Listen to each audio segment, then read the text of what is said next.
বন্ধুরা, এই অ্যাস্ট্রোটার্ফের যুগে হকি খেলার গতি কিন্তু বেড়ে গেছে।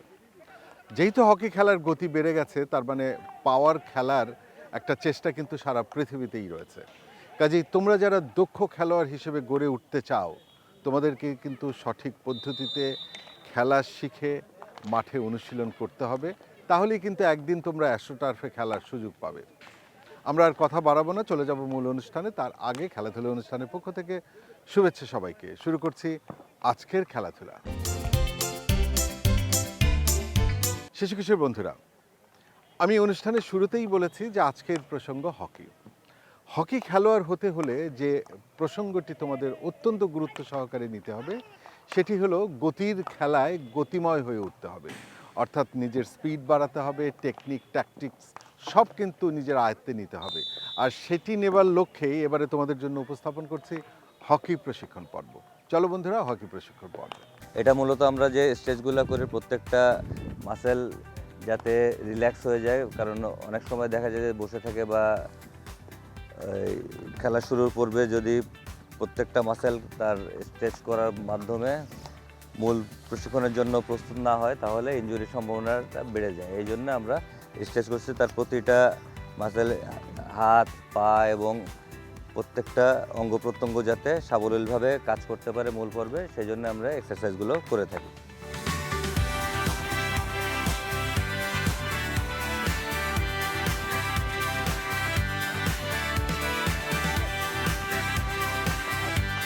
সম্পূর্ণ আপ করো, সম্পূর্ণ আপ।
पा पूरा उठा, चढ़ो पूरा उठा पा।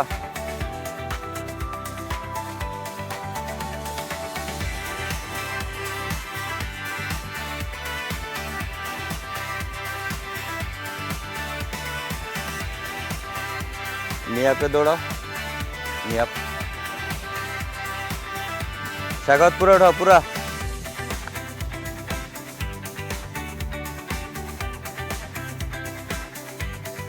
बैक की के जाओ।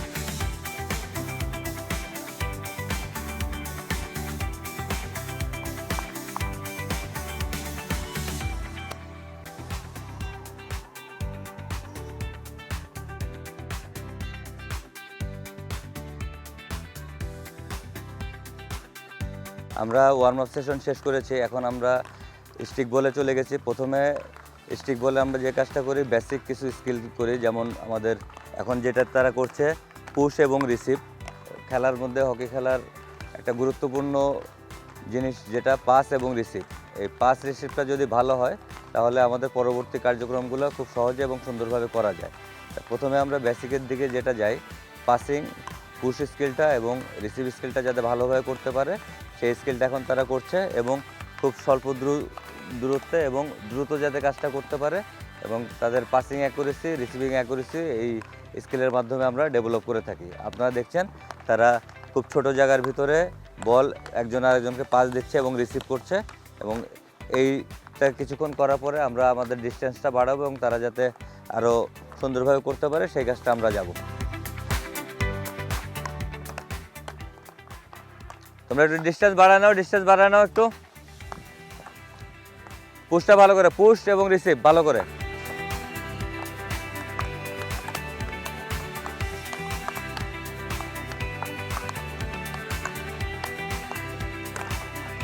রিসিভটা হাত সোজা করে ধরে, সোজা থেকে রিসিভ করো, সোজা থেকে রিসিভ করো। এই যখন রিসিভ করছে, রিসিভের সময় স্টিক অনেক শর্ট গ্রিপে ধরতেছে এবং ব্যান্ড হচ্ছে। এখানে সমস্যা যেটা হয়, শর্ট গ্রিপে রিসিভ করতে গেলে আমাকে অনেক ব্যান্ড হতে হয় এবং ব্যান্ড হওয়ার পরে আমি যখন বলটা নিব আমাকে আবার উপরে উঠতে হবে এবং নেক্সট মুভমেন্টের ক্ষেত্রে আমার দেরিটা অনেক বেশি। সেহেতু আমাকে রিসিভ করার সময় যাতে ব্যান্ড কম হয়ে আমি রিসিভ করতে পারি এবং চেষ্টা করতে হবে সহজ স্টিকে সোজাভাবে যদি আমি রিসিভ করে নেক্সট স্টেপের জন্য আগাতে পারি, তাহলে আমার জন্য আমার পরবর্তী মুভমেন্টটা ভালো হবে। এখন যখন রিসিভ করো তুমি আমাকে বলটা দাও। ও যেটা করছে স্টিক অনেক ছোট গ্রিপ, ওর হাতটা অনেক নিচে চলে আসতেছে, আমরা সেটা করব না। আমাদের হাতটা মাঝামাঝি স্টিকে রাখবো এবং যখন ও পাস দিবে, পাস দেওয়ার পরে রিসিভের পরে আমি নেক্সট মুভমেন্টের জন্য আবার পাস দিয়ে দেবো। আমার গ্রিপটা এখানে আসবে না, এত নিচে আসলে এক নাম্বার হচ্ছে আমার ব্যান্ড হতে হয় এবং উঠতে হয়, এখানে আমার অনেক সময়টা লাগে। আর আমার স্টিকটা এখানে থাকলে অনেক সময় বাম্পিং বল, আমার ইনজুরির হাতের সমস্যা থাকতে পারে, ইনজুরিও হওয়ার সুযোগ থাকে।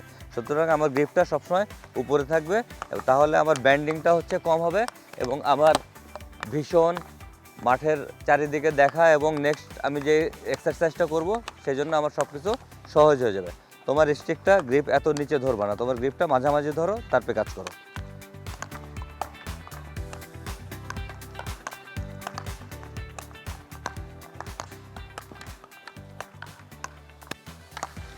আপনারা যেটা দেখতে পাচ্ছেন এই স্কিলের মধ্যে ম্যাক্সিমাম সময় দেখা যায় যে বাচ্চারা, ছেলেরা গ্রিপের ভিতরে ভুল করে, তারা রিসিভিং পজিশনগুলোয় ভুল করে।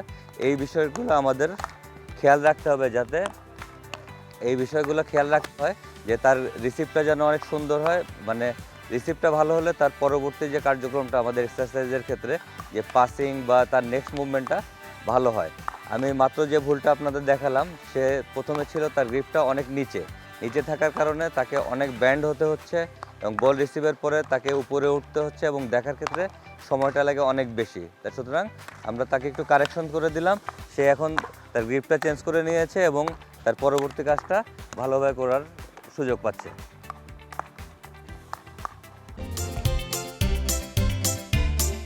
খেলতে গেলে আঘাত পেতেই পারো, নি ইনজুরিতে পড়তে পারো, কাজে এর সম্পর্কিত বিষয় সামনে রেখে এবারে তোমাদের জন্য উপস্থাপন করছে আঘাত এবং চিকিৎসা পর্ব।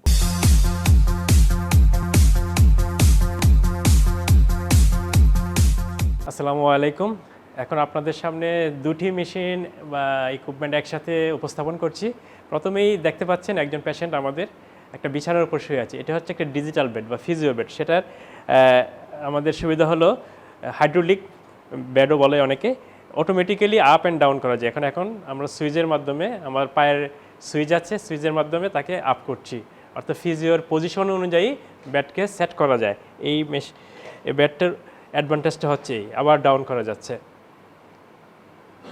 যাচ্ছে, এতে স্বাচ্ছন্দ্যভাবে কাজ করা যায়। ফিজিওথেরাপিতে একটা ইম্পর্টেন্ট জিনিস হচ্ছে স্ট্রেচিং করতে গেলে ফিজিওর পজিশন এবং পেশেন্টের পজিশন একটা সুইটেবল পজিশনে না হলে প্রপার স্ট্রেচিং করানোটা টাফ হয়ে যায়। এই জন্য অত্যাধুনিক মেশিন পাশাপাশি আমাদের অথরিটি ফিজিও বেডও সাপ্লাই দিয়েছে এবং সেটা আমরা এখন স্বাচ্ছন্দ্যভাবে কাজ করতে পারছি এবং সেটা আমাদের প্লেয়ার এবং আমরা দুজনেই খুব উপকৃত হচ্ছি। তারপরে যে মেশিনটা আপনাদের সামনে উপস্থাপন করব সেটি হচ্ছে শক ওয়েভ থেরাপি। এটা অত্যাধুনিক এবং লেটেস্ট। এই মেশিনটিতে আমরা muscle spasm, tendinitis, muscle strain, ankle sprain, calcaneal spur ইত্যাদি সফট টিস্যুগুলোতে খুব ভালো কাজ করে এবং এটি এখন খুব ইফেক্টিভ হচ্ছে এবং বিভিন্ন ফিজিওথেরাপি সেন্টারেও এটা এখন দেখা যাচ্ছে এবং এটা খুব ভালো রেজাল্ট আমরা পাচ্ছি। বিশেষ করে ট্রিগার পয়েন্ট যে সমস্যাগুলো থাকে, সেই ট্রিগার পয়েন্টের পেইন রিলিফের জন্য এই মেশিনটি খুবই কার্যকর। এখন আপনাদের সামনে সেই মেশিনটি কীভাবে ব্যবহার করা হয় সেটি তুলে ধরছি। আমরা প্রথমেই মেশিনটিকে সেট করে নেব।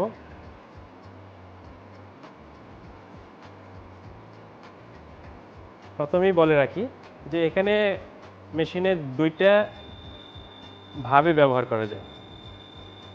একটি হচ্ছে অ্যাসেসমেন্ট করে ডায়াগনোসিস করে আমরা দেখব তার কি আছে। আরেকটা হলো ইন জেনারেল ম্যানুয়ালি করা যায়। আমরা সাধারণত অ্যাসেসমেন্ট করে তার ইনজুরিটাকে ফাইন্ড আউট করে তারপরে আমরা এই মেশিনটি দিই। আমাদের কাছে যে পেশেন্টটি আছে সেটা হচ্ছে একজন ফুটবলার, তার ব্যাক মাসেলের স্ট্রেন আছে। এই মাসেলটাতে প্রচুর স্ট্রেন, স্পাজম যাই বলি না কেন আছে এবং অত্যন্ত স্টিফ। আমরা ম্যানুয়ালি কাজ করার পাশাপাশি আমরা যখন ইলেকট্রিক শক দিই তখন সেই জায়গাটার ব্লাড সার্কুলেশনটা বাড়বে, তার স্টিফনেসটা রিডিউস হবে, তার রেঞ্জ অফ মোশন বাড়বে এবং তার ব্যথাটাও কমে যাবে। এখন আমরা মেশিনটি ব্যবহার করছি। মেশিনটি ব্যবহার করার সময় প্রথমেই আমাদের যে জিনিসটির দরকার হয়, জেল ব্যবহার করতে হয়। জেল দিয়ে দিলাম।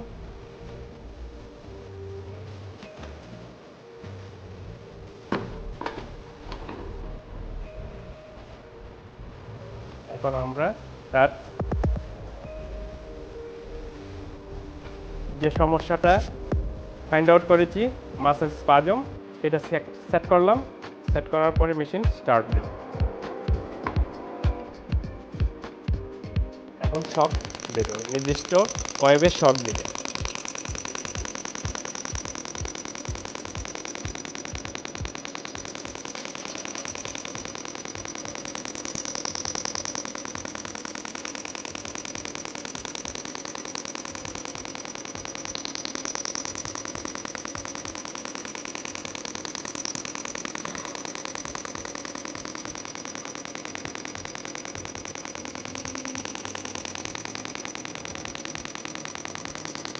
কনফার্ম করেই তারপরে এই মেশিনটি ব্যবহার করতে হবে, তাছাড়া এতে আরও বিপরীত হতে পারে। এই জন্য আপনারা একজন ভালো ফিজিওথেরাপিস্ট বা কোয়ালিফাইড ফিজিওথেরাপিস্টের শরণাপন্ন হয়েই এই মেশিনের ব্যবহার নেবেন অথবা ফিজিওথেরাপি নেবেন সেই প্রত্যাশা করি। ধন্যবাদ সবাইকে। বন্ধুরা, তোমরা যারা এতক্ষণ আমাদের সাথে ছিলে, আগামী অনুষ্ঠানে আবার দেখা হবে এই আশাবাদ ব্যক্ত করে শেষ করছি আমাদের আজকের খেলাধুলা। ধন্যবাদ সবাইকে।